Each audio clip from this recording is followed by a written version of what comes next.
Sa ngayon, 29 na araw na ang nakalipas mula nung nawala ang Nen ni Gon.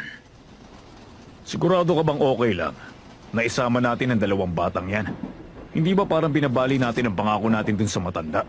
Hindi naman yun problema. Binigay ni Chairman ng pagsubok na yun para malaman kung sino ang papayagang makapasok sa NGL. Hindi naman tayo sa NGL papunta, kundi sa Republika na Silangang Gorto, hindi ba? Oo nga, pero kilala mo naman yun. Naku, mahirap na. So anong gusto mong sabihin na hindi na natin sila dapat sinama? Hindi, malaki na sila.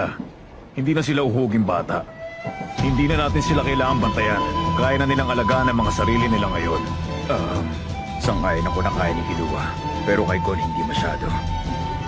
Aaminin ko na bahanga niya ako sa ginawa niya noon, kung paano siya kumilos sa harap ni Kai. Pero simula nun parang nanahimik na lang siya na wala ng alab lumaban.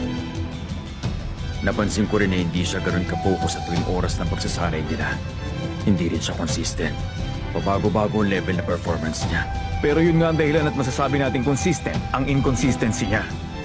Nagseseryoso lang siya kapag talagang kinakailangan. Tingin ko nagpipigil lang yan. May dahilan na tahimik siya nitong mga nakaraang linggo. Nag-iipon lang siya ng lakas para boom! Boom!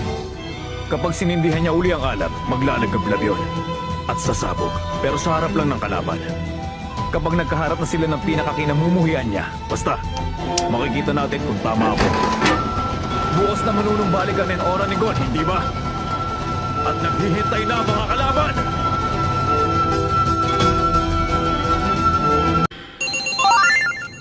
Ikinalulungkot ko, pero dito na nagtatapos ang 30 araw ng pagsingil ko sa'yo. Kaya kailangan ko nang maglaho, pero huwag kang malungkot, okay? Sige, magpakabait ka, ha? Bye-bye!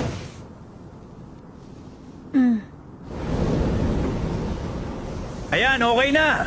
Mula ngayon makakagamit ka na uli ng Nen. Bakit hindi mo subukan?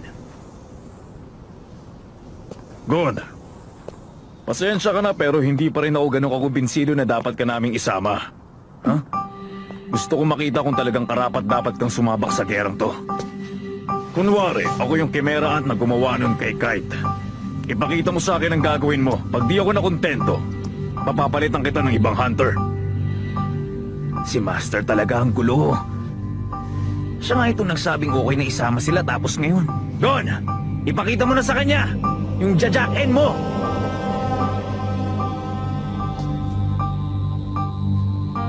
Sigurado ka ba?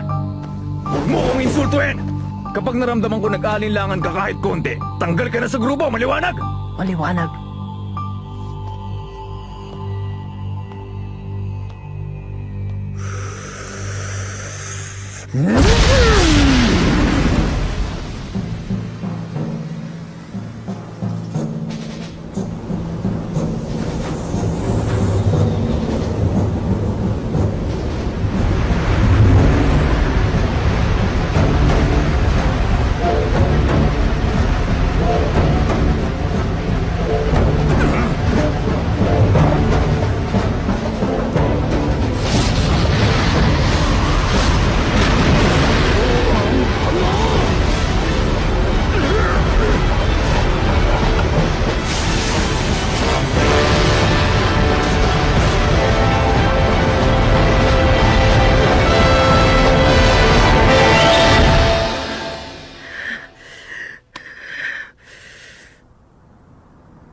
Gon.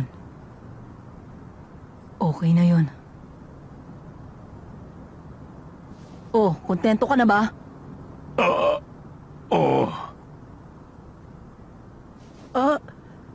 Killua! Thank you, ha! Pasensya na, Ginoong Morel! Munti ko na talaga kayong mapatay doon!